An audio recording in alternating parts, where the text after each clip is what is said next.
Hey there, Skullheads. I'm Snags. And I'm old Silky. And I'm Alan. Follow us on Spotify, YouTube, X, and Facebook.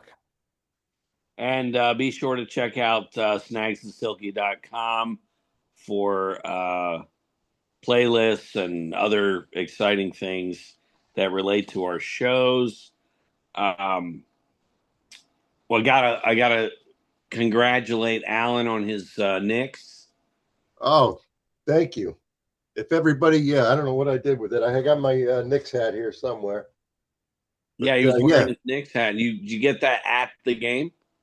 no, You that's had that. that hat is about 32 years old. It's from the Nice. 94 finals. Nice. Well, You know, Nice. it still looks good. oh yeah, I keep good care of that one. But It's it been looks like it since you can't find it. yeah, I know. Yeah, he was showing it to us 5 minutes ago, and now he can't find it. Yeah, he takes real good care of He's it. had it for 22 years, and now it's gone in the Yeah, last exactly. 5 minutes. Yeah. Oh my god. I think Anyway, your dog probably ran off with it. He's probably shitting in it right now. I this is take not, real good care of it. Yeah. yeah. Am I sitting on it? No. Maybe. Luckily, I don't care about basketball, so I don't Yeah. have to rag on you about who you beat to get where you are. Right. Yeah, we did. The Atlanta Hawks were the first victims of our run Yeah. in Nice. the playoffs. Yeah. Nice.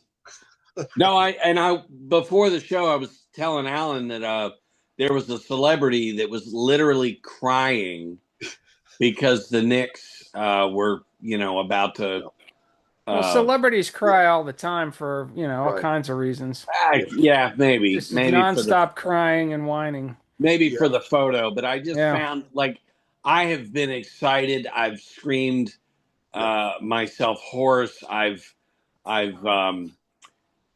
been Yeah. No. literally falling down drunk because the Braves won, and so, Yeah. I Oh, get it. you gotta tell the story when you and your dad were at the World Series game where they win the World Series and there was some uh the enemy was Oh, sitting the next to family. you. So the Cleveland Indians were playing the Braves, and it's Game 6, and we've been 3 or 4 nights, and we're there sitting next to this family for the Indians.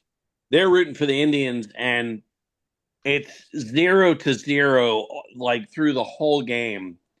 And Dave Justice pops one out, one Nice. to nothing in the seventh inning or sixth inning, and I jump up and I'm like screwing the air next to the mother's face, You going, you yelling, like that? You yelling, "Do like you that? And feel that? he's just Do you humping the feel air. that?" Um, and my dad's like, "Jesus Christ," and I'm sorry, but the kids were laughing, the mother's horrified, the husband doesn't know what to do.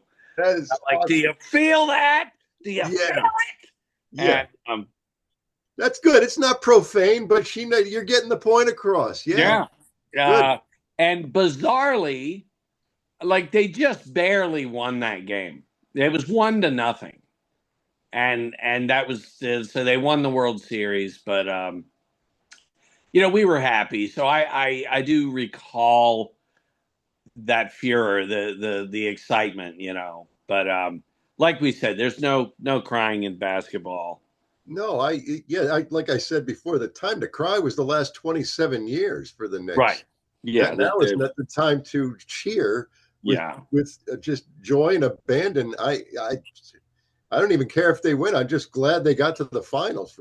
Yeah. It's Just fantastic. to watch your team finally, not choke at the end of the season uh, is huge. And I like it. I do want to say so tonight's episode 144, and we're finally getting around to Miles Davis. Um, I have not. I have a Miles Davis biography that I wanted to read before we ever did this show, but sometimes the show comes up before you have any time. But I do want to say about jazz in general, um, when you're in your youth and you're 19 and 20 and you don't know how to relax, Hmm. um, you need to drink like 4 cases of beer, bang 16 chicks, and then you pass out and you think you're relaxing.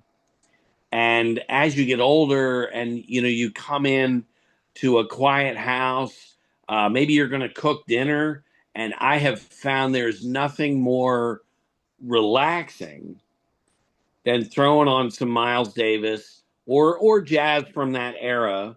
To me, jazz uh, is like solid up to the mid 70s. Your Blue Note, your Prestige labels, um, all the big names, everybody that you can think of. I love that jazz. Later on in the '80s, it got more just watered down. Smooth jazz was a name they put on it. Oh Uh, yeah, that's horrible. you would go to these park concerts and sit there and see your David Sanborns and people like that. And it just did not, Mm. to me, it did not have any soul. Not me. I saw Dizzy Gillespie. I saw Miles Davis. Yeah. I Yeah. Yeah, saw the yeah. good cats I at the want to hear fucking about park. that. We Yeah. want to hear Yeah. about that. Yeah. But so just my thing with jazz is it is absolutely, as I've gotten older and the older I get, jazz has worked its way into my heavy rotation of music in general. But I just found that I'm amazed at how relaxing uh, jazz can be. Perfect to play in the background while you're cooking food and you sit down to eat and the jazz is playing and you're like, fuck, man, this is nice, you know? Yeah. And that's the gift of music and all that.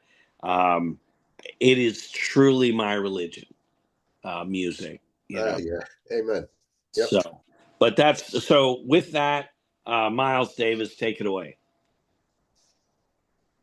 All right, Miles Davis. Now I've been looking forward to this episode for a long time, and along with you, Silky, I was a latecomer to really appreciating jazz, even being a trumpet player from the fourth grade on. Wow, nice. I played the trumpet. I didn't really play any jazz when I was growing up. It was all classical. Right. You know, Now, Snags played the skin flute, I think, Oh, absolutely. a couple of Yeah. years. Yeah. where's the For rim sure. shot when you need it? Put There them. you go. Now, That's terrible. I should apologize. now, right off the bat, I I think want to. there's one episode where I said you worked at a glory hole, so I guess that evens us out. That's fine. Yeah. That's fine. No, I can't go on now. Speaking of rusty trombone, Okay. now this book here, right off the bat, Yeah, I've started reading that. I've never finished it, but I have it started is. that one. I read this like 20 years ago. I probably have to read it again. But what I remember is it's literally like the guy was in his asshole for his whole Wow. life. Yeah. It's just literally day by day. He woke If up. I recall What did he- correctly, that's got like track by track analysis of It's every got- fucking song on every album. It's Yeah. just amazing. What's it called again? Miles It's Davis. called Miles Davis, the definitive biography by Ian Carr. Whoever Ian Carr Yeah. is, I will thank link you. to that in the click Yeah. bit. Yeah. That might be the one that I've got earmarked to read. And the way we've gone, some of these shows, I have learned so much about someone after the fact, where Yeah. I'm like, damn, I wish I'd had some of this to say during, but so it's just making me a better, Well-rounded. fan. Yeah. Yep. Yeah. So, Yes, so he Miles Davis born May 26th, 1926, and what's significant about that to me right off the bat, it's the same year my father was born. Oh, wow. Yeah, so Wow. he was 6 years older or 6 months older than my father. Okay. Um, so and also I love this.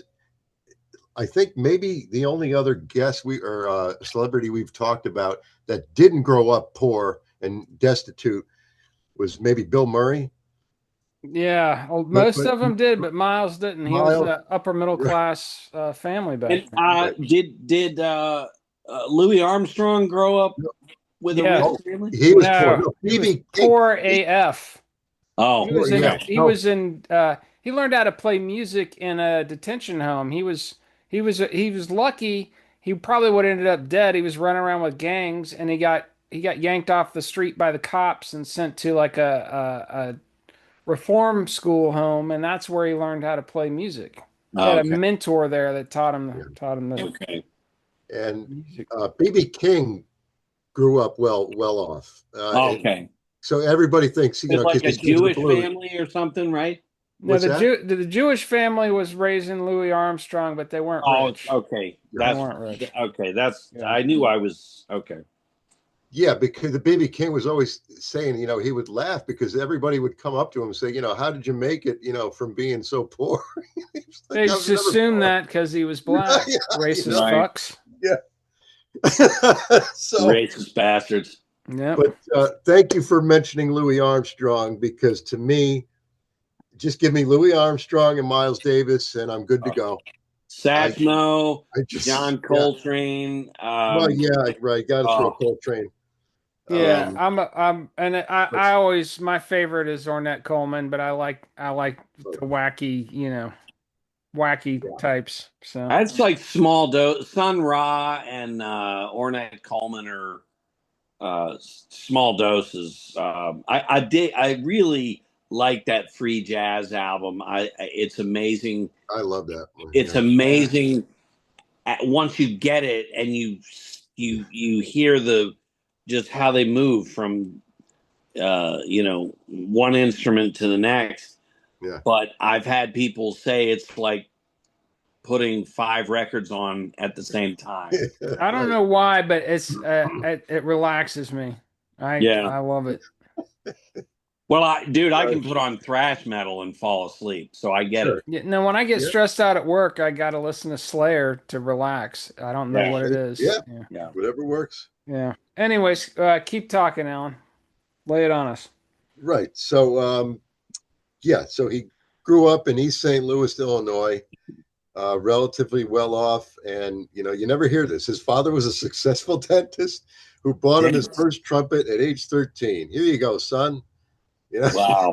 I mean, Go change the world. yeah. Go change the world a few times over. Yeah. Yeah. Yeah. Um. So yeah, and then Miles, practiced obsessively, and did classical like we all do right from the get go. Um, and here is another kind of a parallel line with me. He was a rebellious kid who hated authority and loved the nightlife. So, not to say that I grew up like Miles Davis, but in contrast to you two, I had, I was with Ozzy and Harriet here. So my rebellion was to be more like you guys, to bust out and Mm-hmm. be bad and be cool and Right. smoke cigarettes, do whatever I could do not to be proper. Right. You mean So like I did when I was fucking 10 years old and me and my friend were conspiring to feed our 10-year-old neighbor my mom's hash brownies, that kind of stuff. Nice. We didn't accomplish it, but that was the plan. Like our childhood, you snuck out and you just rode your bike through the neighborhood, pitch dark, and you were convinced that Eddie off the Iron Maiden album covers was lurking about under the street lamps, like the Iron Maiden album covers. yes, Uh, Yeah, we would for entertainment we'd go direct traffic on the corner, like literally stand yeah, out in the middle of the intersection, oh my fucking god. 7 years old. Mm. that's And I, as you drive around and you see a kid on the side of the road, you're like, what the hell are they Oh, doing? yeah, but it's a different era. This was the Yeah. 70s when they would just let you out like a dog. Yeah. Go pee and potty and come back or whatever. Right. Yeah. Anyways, we've been over this many times. Keep We talking about have Miles Davis. we Miles Davis, yes. So so at 18 he goes to New York City to attend Juilliard, but spends most of his time in Harlem clubs learning from Charlie Parker. So, you know, Well, good decision. you know, Yeah, yeah, yeah, the he bird. apprenticed under the best. Yeah. Jesus. I mean, that's going to Juilliard. I mean, you think, he might, if he didn't have that, edge to him, we might have never known. He just might have been some, he would have been great, but he would have just been in that Carnegie Hall playing, classical. Right, But like third trumpet to the they're left. trying, But yeah, yeah, you get in with Charlie Parker, and you're yeah. gonna. That's the He was at the the eye of the storm. well, Yeah. that's the street education versus the Mhm. Juilliard education. The birth of bebop, man. He was right the Yeah. fuck there. The birth Wow. of bebop. Um, so his early recordings, include the new sounds and Blue Haze. I am not really familiar with those. I'm going to have to go Oh, back so New and take a. Sounds, 75 years ago Huh, comes out. It's a 10-inch record, mm, four songs. It is now on Spotify, but yeah, it was reissued on vinyl for Record Store Day just this past April, and April 18th it came out, and at the record store that I go to, he only got two copies, and it was gone. And mm, I was gonna grab it. I named my son after Miles Davis, and I thought, man, that first 10-inch would be really cool to have. oh man, Um, Now it's on eBay. You can get it for $40, but they want $30 shipping, and I'm just not going to drop $100 after everything's said and done. right. So I'm waiting for the dust to settle, and maybe in a few months find it for. I don't mind dropping 30, or with shipping 40, but $80. I'm finding the same thing with, believe it or not, apparently there's a 45 RPM record of an edit of Bitches Brew. So it was promotional, and it was from, Snags sent us that book about Bitches Brew, which I Yeah. listened to. I listened to the audio book. Yeah, Fantastic. that was wild. That was And interesting. he does mention that they put out this promotional 45 What's on single. it? Just two Yeah, songs? Yeah, it was a single. yeah, Okay. Bitches Brew on one side.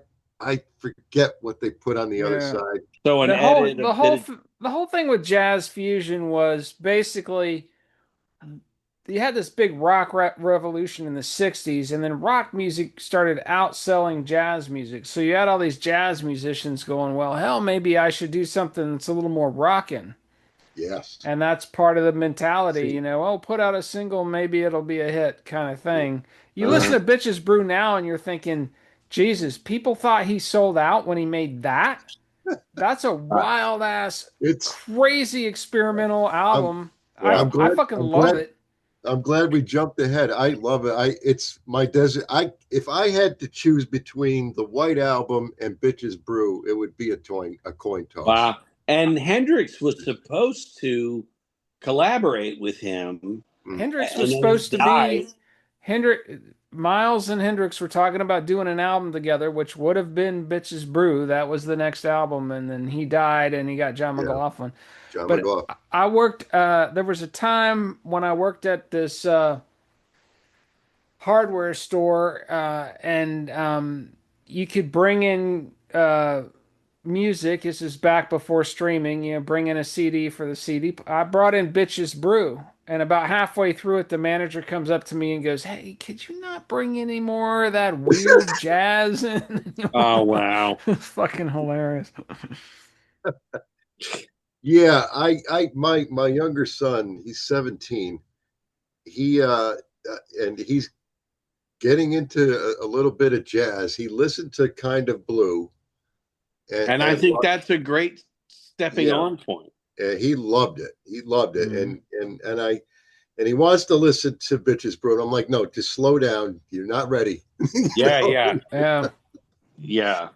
So, and I told Sketches you, of Spain is oh, phenomenal. that's my second favorite Miles album, Sketches Yeah. of Spain. That's As what, soon as yeah. when that album starts, you're in Spain. You close your eyes and you're there. Oh yeah. Just beautiful.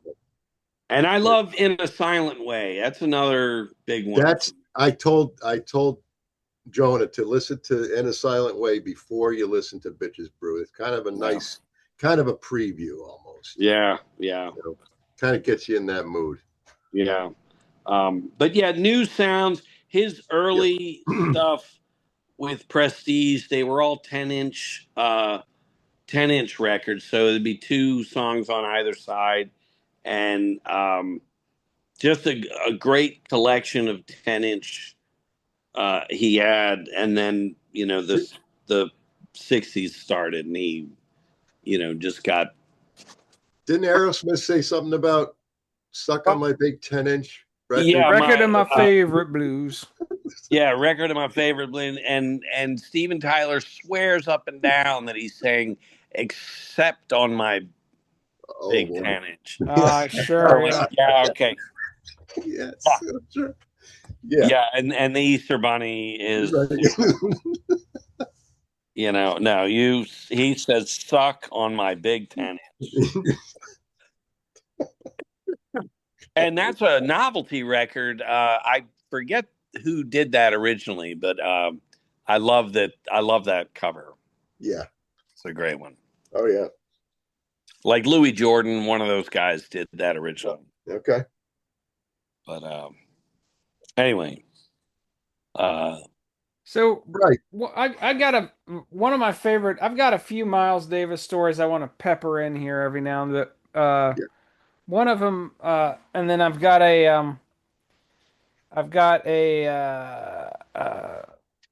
whatchamacallit, a Charles Mingus story that's somewhat related. We can get to that later. But the one of my favorite Miles Davis stories, and it's one of these documentaries about him. I've seen a few documentaries on him, and there's one they're talking about when the album Miles Ahead first came out. Do you know this story, Alan?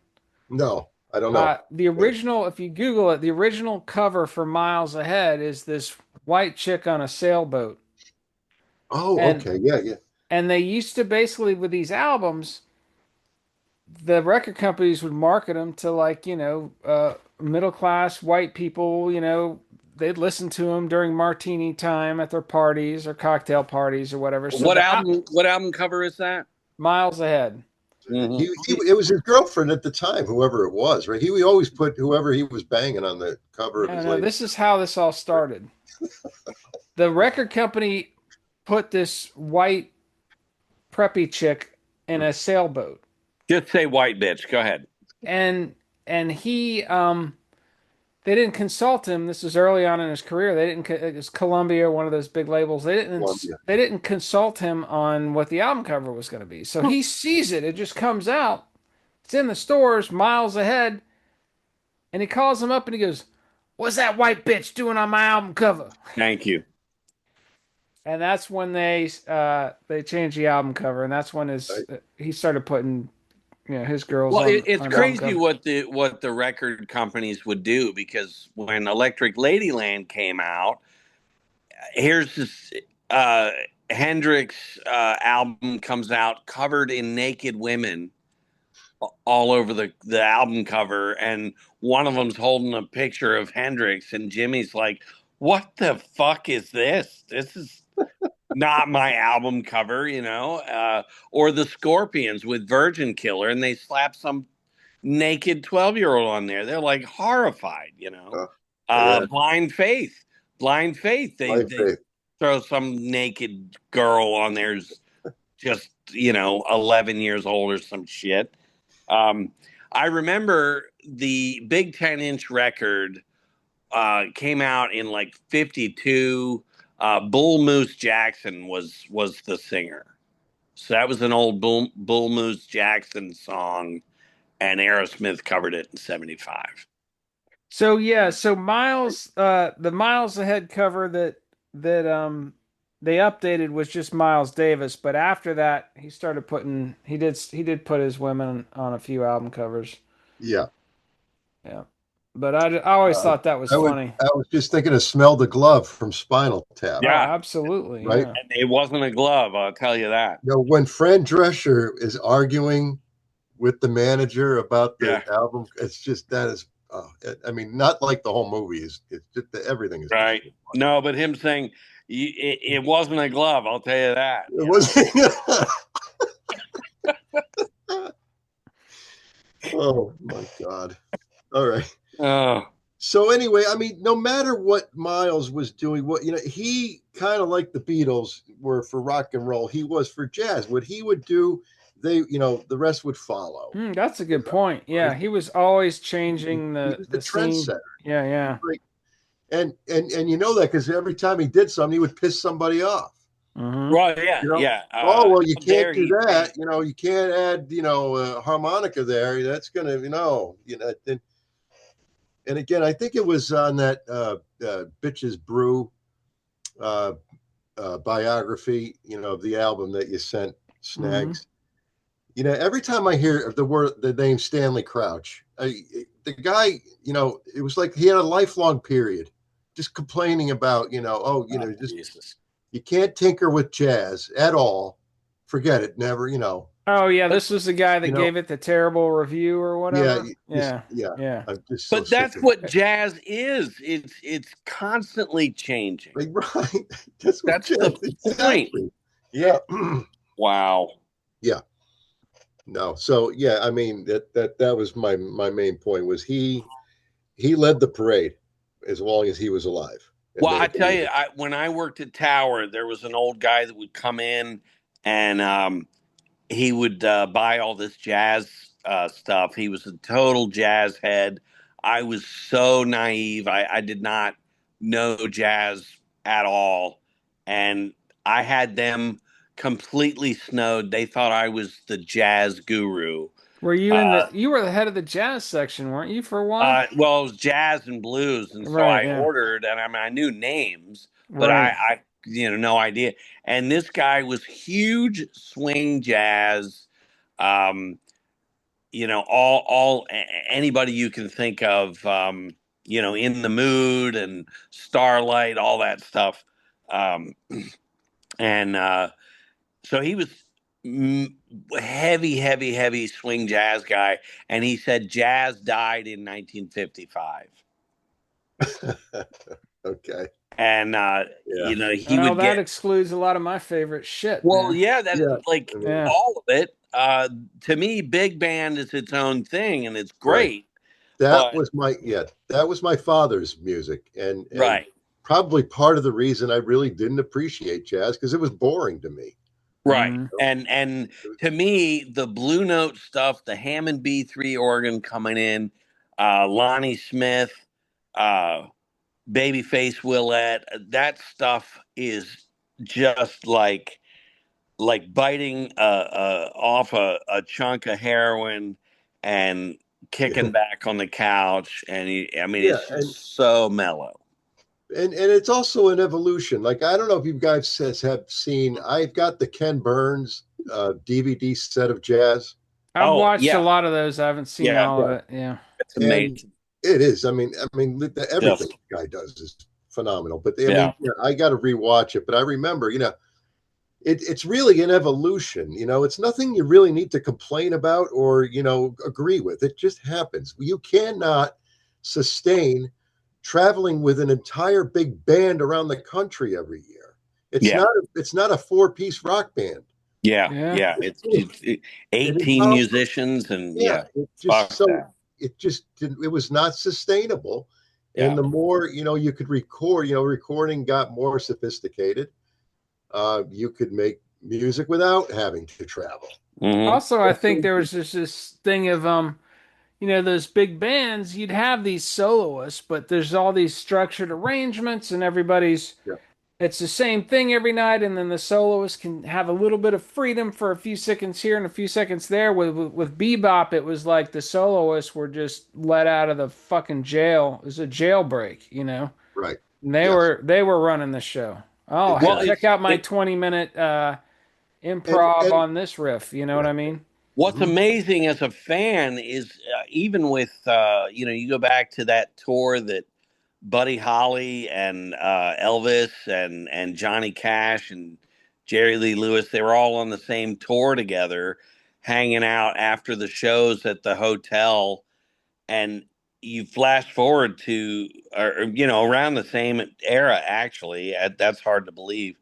Um, Charlie Parker hanging out with Miles Davis and John Coltrane, and Dizzy Gillespie was probably in there, and you're just like, holy shit, all these guys together, what the fuck? It Oh, yeah. melts your brain. Yep. Yep. I remember Oh, yeah. seeing Dizzy Gillespie at the Piedmont Park at the Jazz Festival when I was, Tell us. in Yeah, my get my late lay it on teens. us, Snags. Come on, Dizzy. Come And on. just seeing him up on the stage with the cheeks blowing out, Right. just Oh, wailing. That Yeah. was that was awesome. I saw Miles Davis a few years later. I think it was when Amandla came out. It was probably his very last tour. I think it Mm. was around probably 80, 90. 89 or 90, something like that. I think Amandola was 90, but yeah. Comes through Atlanta and plays a free concert. It wasn't a festival. It was Miles Wow. Davis playing a free concert at Grant Oh, Park. Oh wow. my God. And Wow. Oh, a friend of mine and I went and we were there. We were up on this little embankment and had a really good view of him. We were probably 70 feet away from him. Nice. And yeah. the motherfucker, he had his shades on. He was standing near the front of the stage. He did not move. It was right after you and I, Silky, saw the Stones. It was not too long after. Okay. And it was the We, same fucking energy. The Stones had this big production, all yeah, these, running great around. Yeah. songs, they're legends. Same energy, but it was just him standing completely still for like Yeah. the hour and a half or whatever. Uh-huh. And he had this great jazz fusion band behind him. Oh, And yeah. the only time he moved, and this, I'm not exaggerating, he had the shades on, he's just barely, and everybody's completely entranced. And it wasn't Yeah. because, oh my God, it's Miles Davis. It was because of him and the music he was Yeah. making Yeah. and his presence. Yeah. And there was this one dude who I recognized from high school who was this preppy idiot who I never really hung out with, but he was right up at the front of the stage. And he had his arm on the stage and he's reaching, trying to touch Miles' foot. And in between every song, you'd hear him, hey man, let me touch your foot. Please let me touch your foot, man. Just let What me the touch your foot. Christ? And about halfway through the concert, the only time Miles moved, he sticks his foot out so that motherfucker can touch it so he'll shut up. Right? Pulls his foot Jesus. back in. That's so funny, dude. Fucking hilarious. I was like, I hope that guy doesn't recognize me and say hi. That would Right. be really embarrassing. Oh, I love That's it. Yeah. that's Yeah, it we was a saw great, we it's one saw of my Ray top Charles. concerts. We saw Ray Charles Yeah, at Piedmont Park. Yeah. Piedmont Park. Yep. Yep. I remember Um, that too. He was late as hell. I'm like, what the hell? Did they let him drive? Yeah, it was dark outside. Yeah, I remember He that. showed up way late. I Yeah. think they let him drive, and he Yeah, must have. Yeah. I don't can know. can I go on a way off tangent here for a moment? Yeah, this is Absolutely. Snags and Silky podcast, It man. is, yes. Crazed Snags. ramblings, that's our motto. What do you got? When you said the word trance, Snags, about how Mhm. Miles held the audience, right? Yeah. I have experienced that. Uh, it's with somebody you'll never you'll never believe it. Echo and But the I'm telling you, Bunnymen. no, it was one Flock person. of Seagulls. Oh, No, I know who it was. It was Robin Hitchcock. it was not Robin Hitchcock. Oh, that's your man. I No, thought that's who it yeah, would be. no. it was at Jones Beach on Long Island in the summertime, All right, which who is a was it? great place to watch, concert. 38 Sade. Special. Sade. Really? Oh, She, she had a bass player. That motherfucker was insane. no, I'm telling you, the entire audience wanted to have sex with her. Oh It was yeah, like she just walked back and forth across the stage while she's singing, just the most beautiful creature yeah, I have ever seen. And I know it yeah, wasn't just me. Everybody wanted yeah. her. No, I'd do her. Everybody. And I mean, it was I, just amazing. I know that sounds sleazy and slimy, It but is I'd not. do her. No, it was not It that. It sounds was. terrible, Silky. How could Oh you? no, but I would. I'd do her. Yeah, I think I could fit her I in. think you'd do Roseanne Barr, dude. No, I maybe on a dare, but I don't. After a few rum and cokes. Oh, Yeah. that'd be rough, dude. Ooh. Oh. So kind of blue You comes were out, kind of blue. and that album just shut everything down. Like that was it. Yeah. And I know like his working, steaming, relaxing, and cooking. There's some of those pre kind of blue albums are really good and fun, but it's like with kind of blue came in and that it Yeah. was like okay, Dude, that's So it. this, what is this you're a musician, Alan. You're like the one of the three of us here who's a real musician. Do you know what modal jazz is? no, I don't know I'm what gonna that ask means AI what modal specifically. jazz is because apparently Kind of Blue introduced modal jazz. So Modal you jazz. guys talk Steve amongst would Steve would know, but not me. talk Well, amongst so yourselves and I will Alan, find out what modal jazz is. when you listen to kind of blue, Yep. what is it that's uh which one of those songs like it Well, revolutionizes the whole album for you or it well, I mean, right off the bat, I mean, I've heard it way too many times, but so yeah what? So what leads off the album. yeah And if you don't like that, then just move on. You're not going to, right right But uh I love Freddie Freeloader. I yeah mean, that's the I'll one for listen. me Just da. uh, I just love Freddie Freeloader. yeah Yeah. but uh I used to put that album on and study and I grew to just absolutely worship the record. um it when I had no other jazz albums, I had that one, and Yeah. which now I'd be like, okay, you gotta check this guy out. You gotta check out Grant Green. You Yeah. gotta check out Oscar Peterson. All Ah, these different Well, people, but kind so of blue. here's what was so revolutionary about that record. So we were talking about big band jazz and how it was this kind of structured, almost kind of pop type songwriting, and the soloist could take a little spotlight here and there, and then with bebop, the soloists were running the show, right? And so it tended to lean really hyper fast tempos, complex chord progressions. Um, Soloists are just rapidly navigating the shifting chord shapes with lightning fast syncopated runs. It's really fun to listen to. I mean, Charlie Parker, that describes his shit, right? So modal jazz stripped away the complex chords, sticking to a single scale mode for 8 to 32 bars at a time. You didn't have this constant rush of changing chords, so people could kind right. of stretch out and play more spaciously in this kind of relaxed way. So that was it's not as contrived as big band, but it's also not as frantic as bebop. Yes. It's much more kind of relaxed and spacious, Yeah. and that's where It is. yeah, It is right smack in the middle of everything. It just yeah. is jazz. That album is jazz to me. Right, It probably should be my Desert Island disc, but I just cannot let bitches brew go. It's just right. for me. Uh, like I love the Blue Note, all the different Blue Note artists. That sound that they kind of found from 55 to the maybe even 75. That 10-year run, Grant Green, all everybody you can think of. But I love you add in your jazz portrait, if you will, Gil Scott Heron and that spoken word stuff. Oh yeah, You he's know, a just category unto himself. Yeah, true, okay. Yeah, but just somebody talking with the music behind them. yeah. Hmm. Oh yeah, That's yeah, yeah. that's a whole other kind of Yeah. maybe beatnik. I don't know. Yeah, that was the beginning of rap in a way.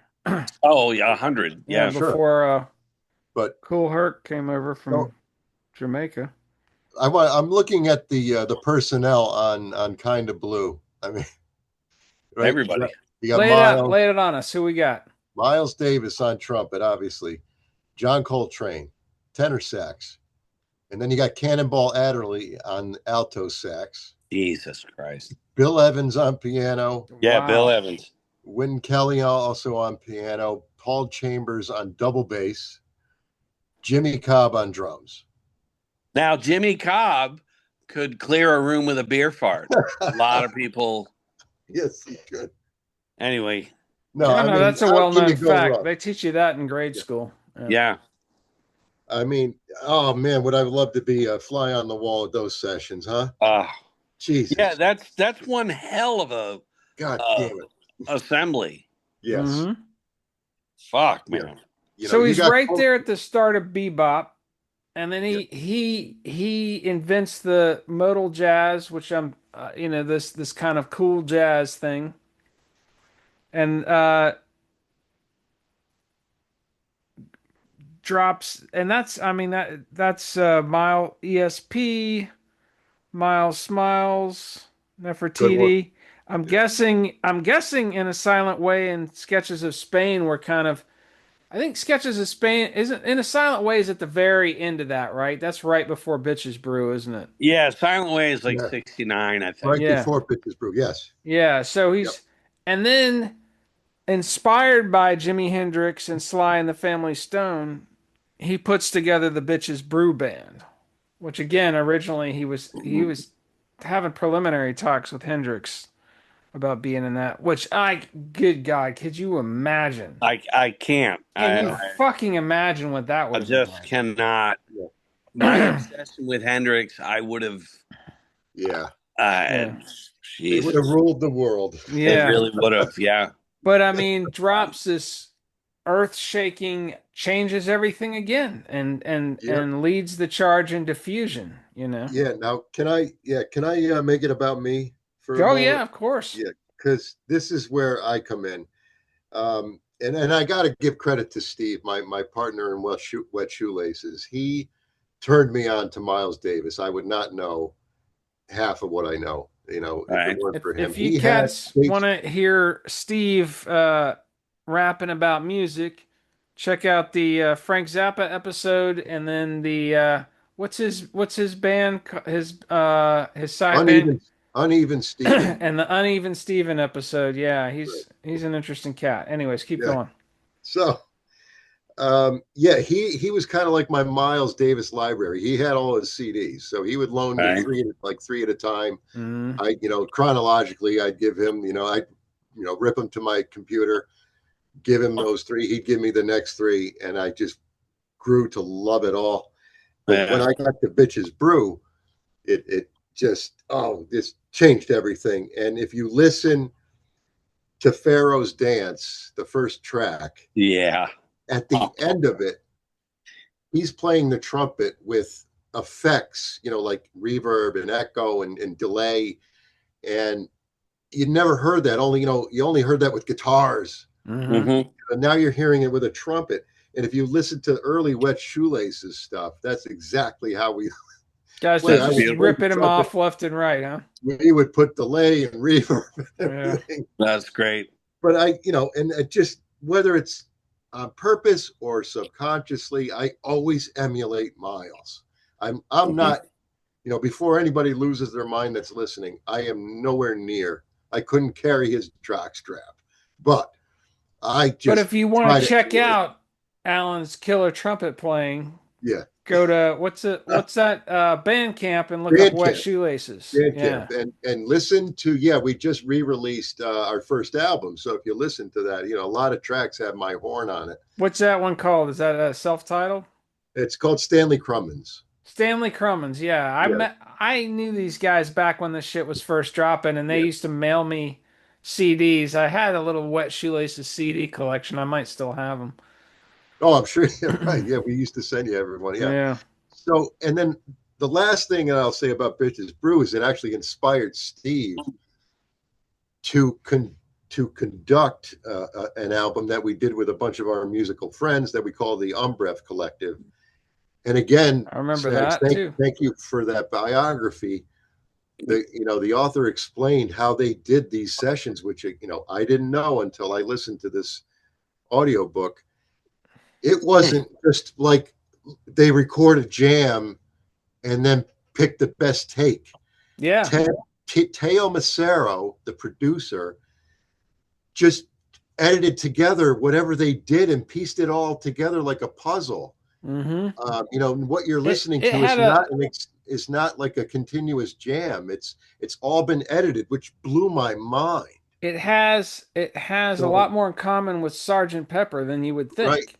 There was a right, lot of they were emulating what these rock cats were doing, Pink yeah, Floyd and all these guys using studio wizardry to make shit really wild and yeah, crazy, and that's what they did right. And and the book is just called Bitches Brew. It's one of those 33 and a third books where they Oh profile yeah, famous albums. I'll link that one in yeah. the I click have a pit as well. Slayer one of 33 and a third. Yeah, I've read that one too. That's great. That's Yeah. good. Yeah. but But Miles Davis, Bitches Brew, 33 and a third. I'll link it in the click pit. so Steve, this is probably 20 years ago. We got all our friends together, and he made up. Well, I helped him. We had this stack of index cards with Uh-huh. musical directions on them, Was your like score? play faster, play slower, Right. whatever. All kinds of different directions. And he would walk around and tell somebody to start playing, somebody to stop playing, and flash a card in front of them. And at the end of all of this, he pieced together things just like Teo Macero did with Bitches Brew. And That's funny. but I didn't know that Bitches Brew that it was done that way. Of course, Steve did. Yeah, no, I didn't. I didn't know that till I listened to Yeah, the audiobook version of that book, but until I listened to it, I had no idea either. I was yeah, like, that's wild. And that producer, the guy who produced Bitches Brew, he was in, I think, because I was listening not too long, somewhere around the same time I listened to this audiobook on uh, Count Basie and Duke Ellington and Louis Armstrong. It's a book about all three of them, and that producer was, I think, he was in one of those bands before Now, he well, did you kind of guys grew up and became the producer, the yeah. famous jazz producer who produced Bitches Brew. did you guys ever see that Paul Newman, Sidney Poitier movie?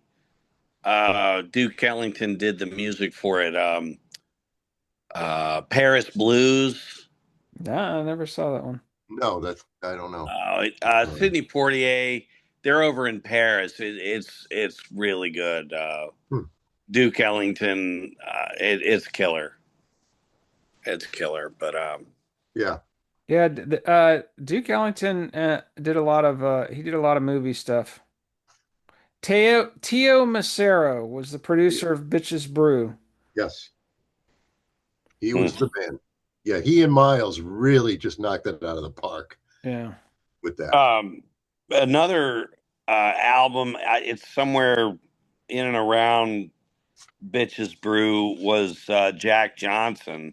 Yeah, May have been a movie where they're referring to the boxer. black boxer. Yeah. Yeah, yeah. I love this is my favorite Miles era, the early '70s. All the Hmm. funky Oh, stuff on the Yeah. corner. Yeah. I was listening to YouTube music. They have a 6 hour. It's like a multi-disc on the corner, complete sessions. Oh Yeah. wow. Oh Yeah, my it's God, sick. It's it is. fucking filthy, I man. love it. Oh yes. Yeah, I have that you can stream that on Spotify. It's Yep. filthy. So good. Get Up With It's another good one. Oh yeah. That I think that's the one where he plays keyboards. There's one of those albums, and Yeah, it's a it is that really one. funky Hmm. one, and the record company was pissed off because he turns the album in and he just played keyboards on that album. Yeah. They're like, wait, wait a minute. But it's a funky, Yeah, slow. It's a slow burn funk like there's a riot going on. It's that kind of yeah, yeah. that Yeah. kind Now of what's early funny, '70s slow burn funk jazz. uh Alan, I want to bounce this off you. In the mid 70s, he would play live, and these fucking jazz reporters, these magazines would use their powers to come to these shows, and then they would hit him with, just coming off the stage, they would hit him with uh hey, Oh, it's bingo. go ahead, buddy. Go to Snags and Silky.com. We got t-shirts. We got mugs. Hoodies, We got hoodies. stickers, Stickers. signed trumpets, Signed trumpets. Flugelhorns. Bags of flugelhorns. cocaine. Yeah. We got Oh, oh, We got drugs. we got child Okay, slaves. okay, wrap it oh, up. God. Child slaves. Can you get paid? You can get back in your room. Knit more sweaters. Sweatshop. Get in there. Faster. Jesus. No, but so these journalists would corner him and say, "Oh, I noticed you didn't play this, or you played this song slower than normal." Blah Oh blah blah. And God. he just got so fucking sick It of doesn't. his attitude was, "Why can't you just come and enjoy the music?" And so he It, would literally yeah. bootlegs of some of these mid 70s shows. The frustration for everybody, they'd be so upset, is he would just jam and there would be no title for that song. Yeah. So Yeah. he'd clearly do So What, or clearly do, some Yeah. other song, and then it would just be like an hour of music with no title, no Yeah. recognizable, you know, Oh. and So so you're telling me the bootlegs would just media, be the these media, these bootlegs would just say jam number one, yeah, jam number two, like they couldn't. And he did that. He did that a lot in that yeah. era. Another Uh, another cool fact about Miles in the right around the time Bitches Brew came out. Um, One band that we've done an episode on who we all fucking love. Our generation respects this guy like the fucking Messiah was the Stooges. And they were listening to a lot of Miles when they did Funhouse. And oh, they Oh got wow, that inspired them to get a horn player. In their case, it was a sax player for Funhouse. wow. And uh, a lot of this kind of fusion stuff influenced them. And then Miles checked out the Stooges, and he actually saw them live. And wow, someone brought him to a show. You got to check this band out. And he was like, "They're really good, or at least their cocaine must be really good." Uh, That yeah. was his.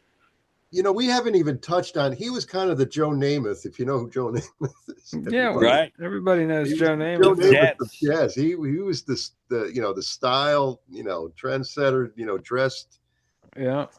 you know, uh, The fur coat and the brute yeah, cologne.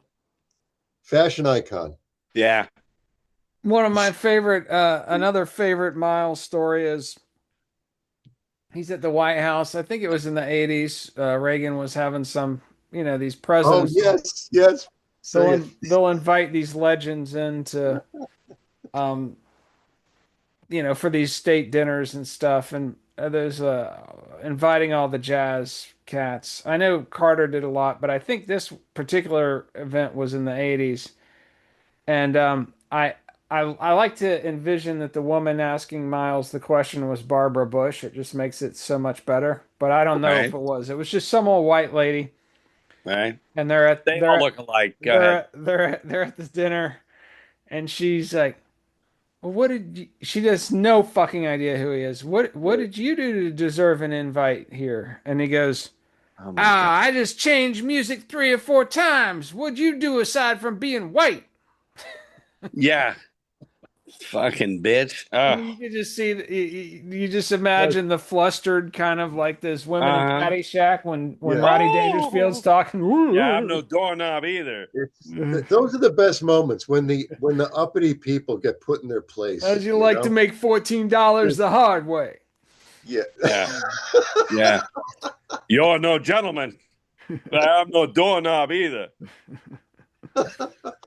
Uh, so Yeah. speaking of these Miles was guys, these guys being at the forefront of racism, I have to tell this story. You guys have texted it to you before, but I don't think we've told it on the podcast. So I was reading that there's a book about Charles Mingus, his autobiography, that if you like Hunter S. Thompson and Charles Bukowski, you have got to read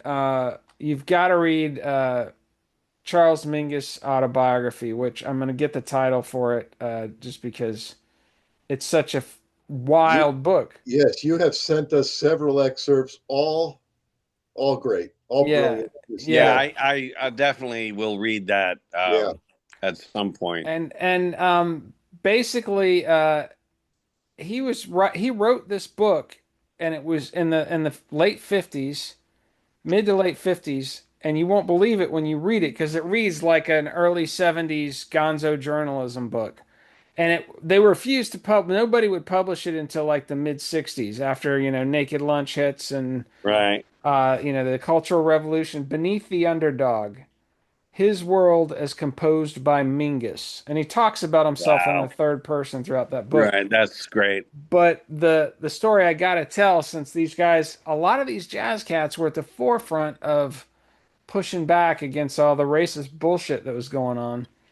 And my favorite Charles Mingus story, and it's hard to believe this shit happened in the mid 50s, but according to him, it did.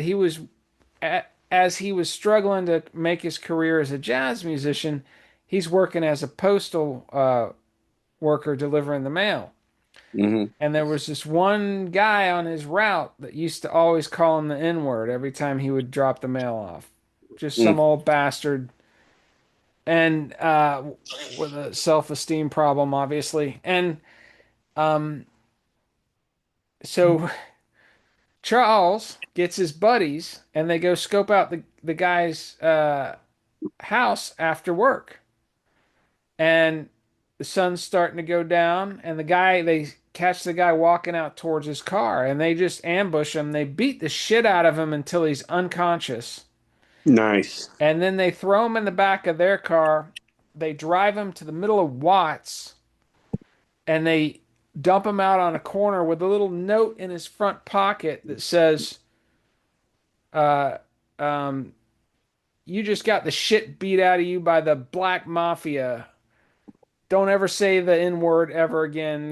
They spell it out. Don't ever say ever Yeah. again. Yeah. Yeah. So this guy wakes up. You just have to imagine him waking up from having this blacking out after he got the shit beat out of him. He's in the middle of the hood, and then he finds this note in his pocket. Yeah. That's called karma. You know. Yeah, no, it's just called being a badass. So I love that. Any time you just are just that unbelievably Yeah. disrespect. hateful to someone who's bringing your mail to you. To Yeah. go out of your way to God actually damn, do man. that. Yeah. It's just Yeah. you get what you get. Oh, please. But Yes. I've read enough jazz biographies to know how much bullshit a lot of those guys had to go through. But Oh my what was God, more interesting is just how a lot of them were like, "Fuck this, I don't Yeah. care that the whole society believes it. Yeah. Fuck it. Oh, whoa. You know? Knocking on heaven's door. What are we Yeah. drinking there? What are we drinking, Silky? This is your Tennessee straight bourbon whiskey. Um, What's the brand? oh, Heaven's Door. It's Bob Dylan's Yeah. Oh, nice. label. Nice. Good stuff. Very smooth. And he's got like a rye. He's got like so many. I just grabbed one, and My favorite is Metallica's blackened whiskey, where yeah, that's really good they whiskey. claim that it's been flavored by while it was aging in the barrels, Sound they waves. claim they blast Metallica music at it, Sound waves. which Yeah. the sound waves add enhanced flavor. I'm like, that's some marketing Yeah. bullshit if I've ever read. And the way to do it is you just pour some in. You don't measure. You don't trust, No, no, no. and you just go with it. You Yeah. know. Yeah. And that reminds me of how because you say, a nice whiskey is just like A you good look a good band is like a a nice good bottle of band, yeah. whiskey. Yeah. Yeah. Well, The- you can't say that about like you can say it about Miles, but like Miles, you don't know what you're going to get, but it's going to be good, right. And right? there's that is a Miles is rare. like a nice liquor cabinet, Oh, not the just one cabinet. bottle. He's the whole cabinet. Nice. Yes. Motorhead is a good bottle of bourbon. Gotcha. AC/DC is a good bottle of See, scotch.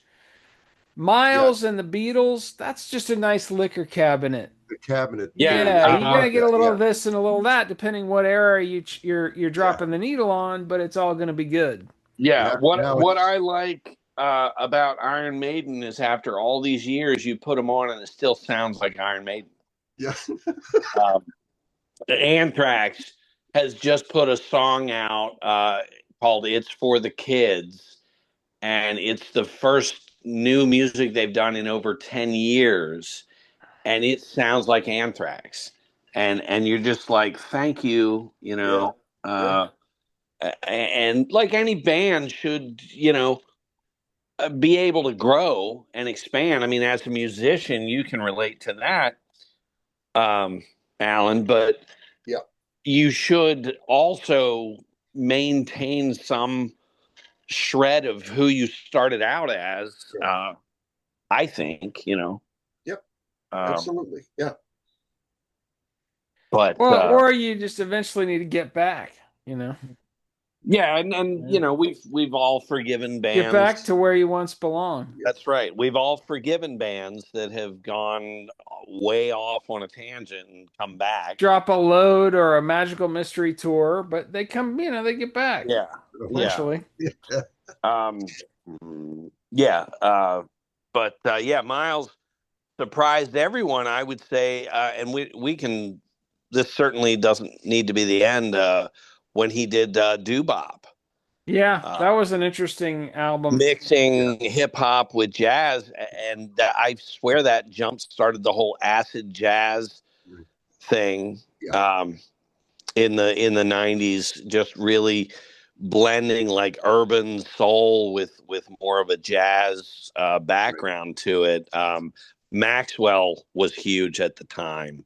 That album was everybody had that. Silky was a huge Maxwell fan. He had giant posters on his Oh wall. yeah, no, no. But I did was exposed. I would see these acid jazz albums come in, and they were like $40, imported, but we'd put them on because we could open anything in there, and you were blown away by just how smooth some of this shit was, and it was very cutting edge at the time.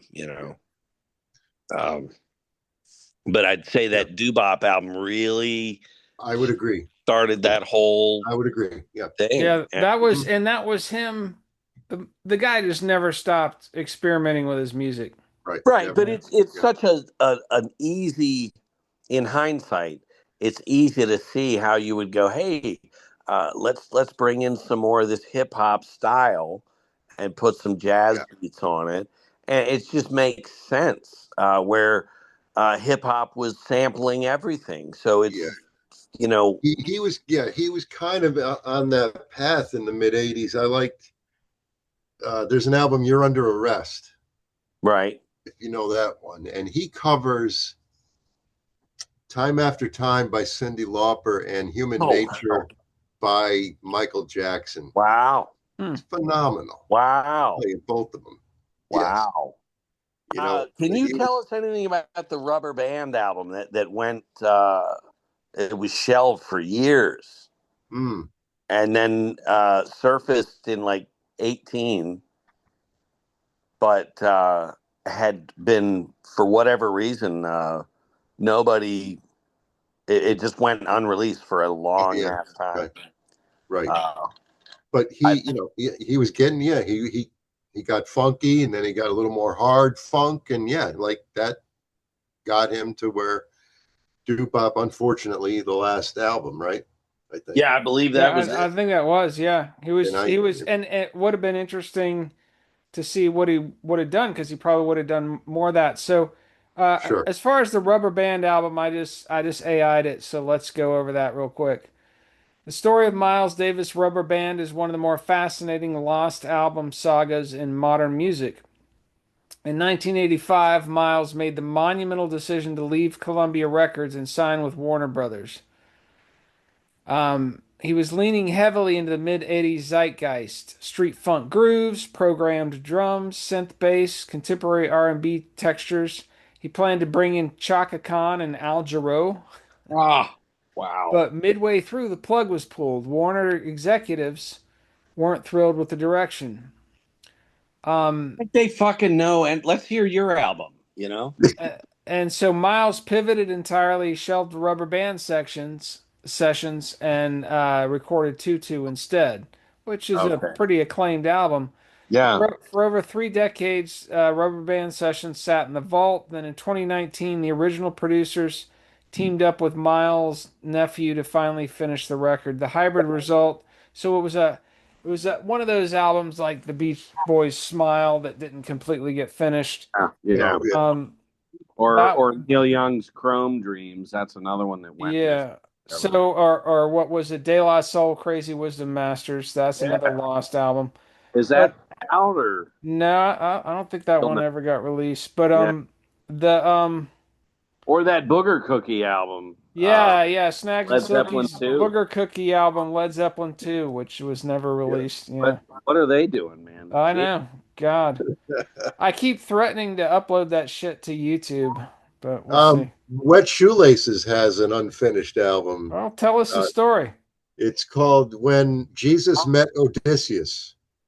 Oh. And we probably went over this on I don't think so. No. the episode. Yeah, well, we first did when Jesus met Santa, Right. which was an interesting concept. They argue about who's really in Who's charge the of main Christmas, cat? Yeah. and so then I had the idea of Jesus getting fed up with just being the Son of God and having all this responsibility for everybody, and he just wants to go back in time and join the ancient Greek gods and be one of them. Oh. And so and so Zeus says, okay, you want to be one of us? Well, you gotta get Odysseus off his high horse here. And, it's just it's ridiculous. And Steve did a marvelous job of writing this entire story, but it was just too difficult to produce. Too heavy. And we did a few. I We always did thought a, it'd be funny to try and get Jesus to join the swim team, and he can't get in the water. there you go. There you go. He's like standing on the water. They're all like, "Can you just stop showing off and get in the water?" And he's Yeah. like, "This is it. So, That's all I can do." Yeah. So it's Yeah. basically, a battle between Jesus and, Jesus is trying to reform Odysseus and, Well, on that's his crazy. journey. I Yeah. like it. Yeah. So, yeah, they're coming out with the Odyssey, right? And the big, Yeah, big- and there's and controversy there. Something about they've made this. The Odyssey is obviously Greek mythology, but yeah, they've all but removed all the Greek out of it, which I'm not sure what that means. But you do it's to me it's reminiscent of Cleopatra or even Exodus, where you have all these white actors. Um, so I kind of rolled my eyes, but I would like to see the Cyclops and all that Jason the Argonaut type stuff with And the sirens. the sirens, Yeah, the skeleton soldiers coming out, all that shit. yeah, Ray right. Harryhausen. Yeah. But they didn't put Jesus in there. Yeah, I don't He think doesn't he's in show there up. either. Yeah, He doesn't show up apparently. yeah. Yeah. JC had he might be on a 3-day bender and trying to come up with I was dead. They should have Jesus meets Brian from Life of Brian. Right. Yeah, That Yes. would be the That's a good sequel. Yeah. yeah. yeah. No, I kind of quoted Kinnison there when he's telling his wife, "Where the hell have you been for 3 days?" And he's like, "I was dead." Good stuff. Right. I Nice. forgot about that. Yeah, yeah. That's awesome. I was So dead. funny. Oh my God. Sam Kinison. Do Yeah. we have a Sam Kinison episode scheduled? Because if we We don't, must. I We will must. schedule that Oh right my God. after Go. yeah. Have we not done a Sam Kennison? No. No, No, we have dude. not. That has to Okay. happen. Yeah, it has to. Yeah, I yeah, mean, any Miles Davis episode is going to naturally conclude with a discussion of Sam Kinison and how we've got to do a but Sam that's Kinison episode. the power of randomness. That's why we ramble. That's why it's crazed ramblings. Yeah, kick I'm this They shit died sure. around around. the same time. Miles and Sam, I think. Yeah, yeah, Yeah, for different 91. reasons. Yeah, different reasons. All right, I'm putting it on the calendar. We'll eventually When get did, to it, people. yeah. when did Sam Kinison die? Because you got the date here for Miles. I'm telling you, I think it was It was within. the early 90s. It was around the Yeah, same time. Yeah. It was a car accident, yeah. like James Dean. Same Yeah, fucking shit. basically. The Oh, old James April Dean. 10th, 1990. Yeah, yeah, half a year apart. Yeah. Yeah. Yeah, actually, Miles Davis killed Sam Kennison. Miles, Well, we're not supposed to talk about that. Oh, no. true. Yeah, Yes. that's classified. Yeah. Sorry. Yeah. I didn't mean to bring that up. Yeah. All Um, right. Well, we got anything else to say about Miles Davis before I get off of here and eat a gummy? Yeah, I just want to say for me, the reason I love listening to him is because it's quality, not quantity. Like I know, you saw Dizzy Gillespie, right? Fantastic and everything. But for me, it's like Miles can say something with 3 notes that Dizzy would say with 50 notes. yes. Yeah. Yes. And I have to piggyback that Yeah. with I've got a playlist called It's the Jazz, Man. And it's just all this jazz stuff. Heavy influence from the Bosch series. All the jazz that's in there. And anyway, whenever Miles Davis comes on, you know it within Yeah. two. Yeah.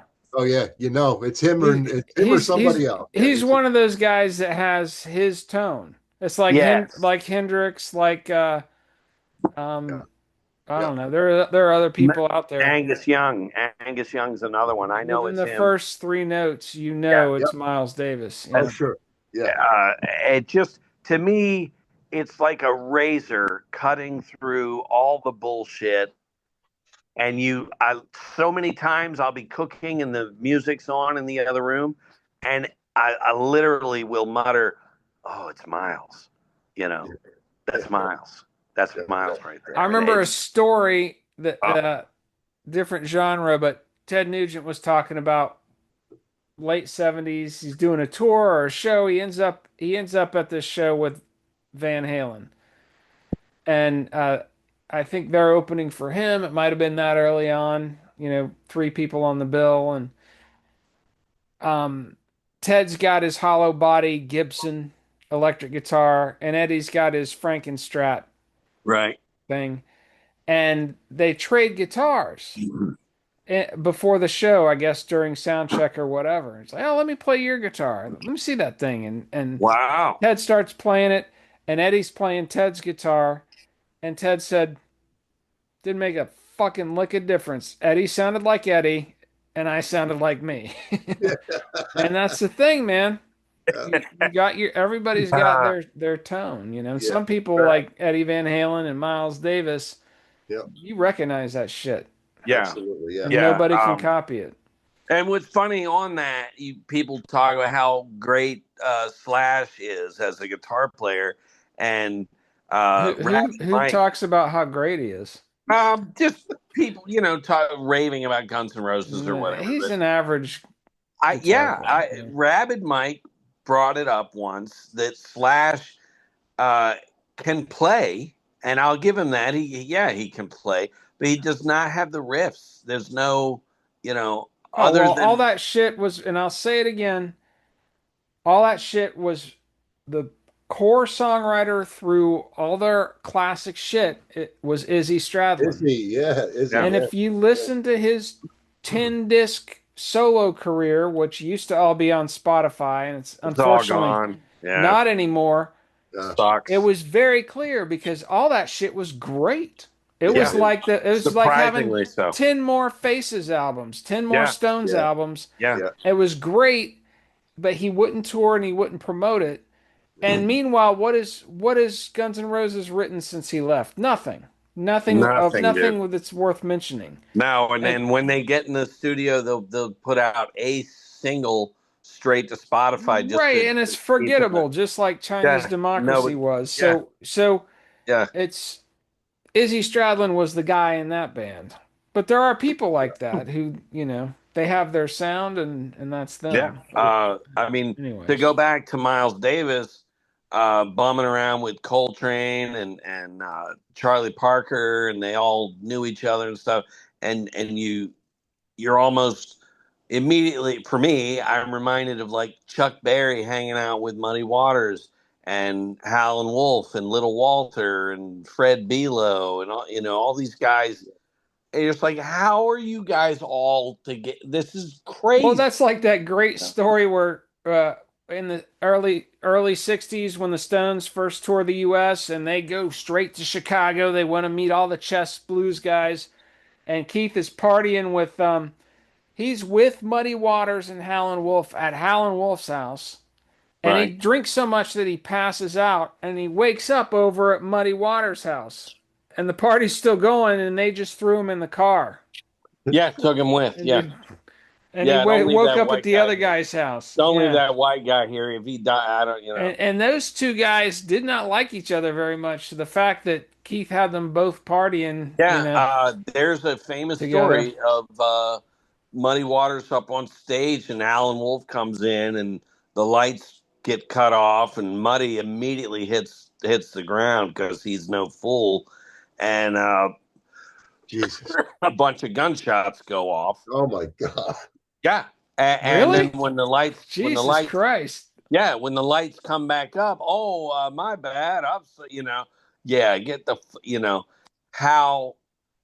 Howlin' Wolf, and when we're Well, talking just how about horrible would voices, that have been? Oh yeah, Howlin' Wolf killed Muddy Waters. What? we're talking about how uh tone, there are voices too. Howlin' Wolf is one of those voices. Oh, Oh sure. yeah, man. Yeah. Yeah, Yeah. Fucking a lot of people have tried to emulate it. Captain Beefheart, Wolfman Jack, Tom Waits, and sure. they've all made great careers imitating it. But there's Yeah, only one fucking Howlin' Wolf, that's it, and man. nobody Chester sounds Burnett. like him.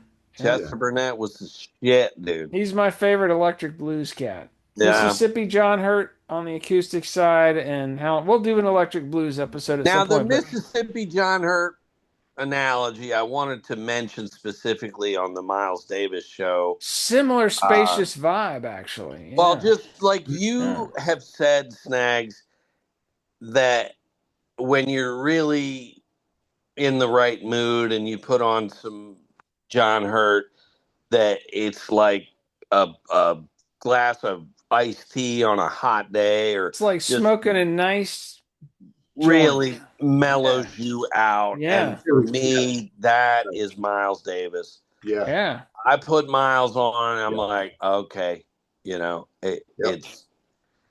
it's just so therapeutic. But Right. Motorhead or Slay, I mean, they all have their moments, But Miles Davis, man, I had to name my kid after him. It's just it fit. Hey, before I just want to show you, I got two main posters in my room, right? Oh, there it is. This is the poster that comes with the White Album. Yep. Right. Yep. And then on the other side, I got There Miles. it is. Miles, nice. Look at that. That's great. Yeah. Looking like a badass, huh? He always he was a was. badass. He was absolutely. So, like I said, my two Desert Island discs are the White Album and Mitch's Brew. Good choices. I recently played the White Album start to finish, just one of those days. Yeah. And it's untouchable. It still sounds like the White Album. Yeah. Great shit, man.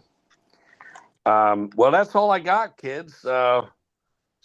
Be sure and follow us on Spotify, YouTube, Google. Anything else, Snags?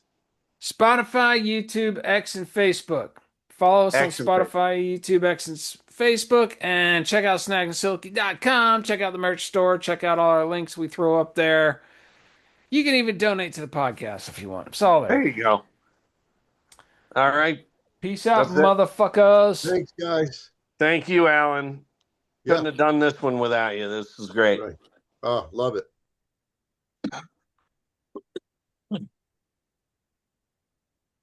And I got to mix my drink. And this fucking thing. How do I get this thing to stop recording? Stop recording. Say piece of shit a couple times. Piece of shit. A couple times. This is the hidden track for those listening. Oh, here it is. Yeah. I hover up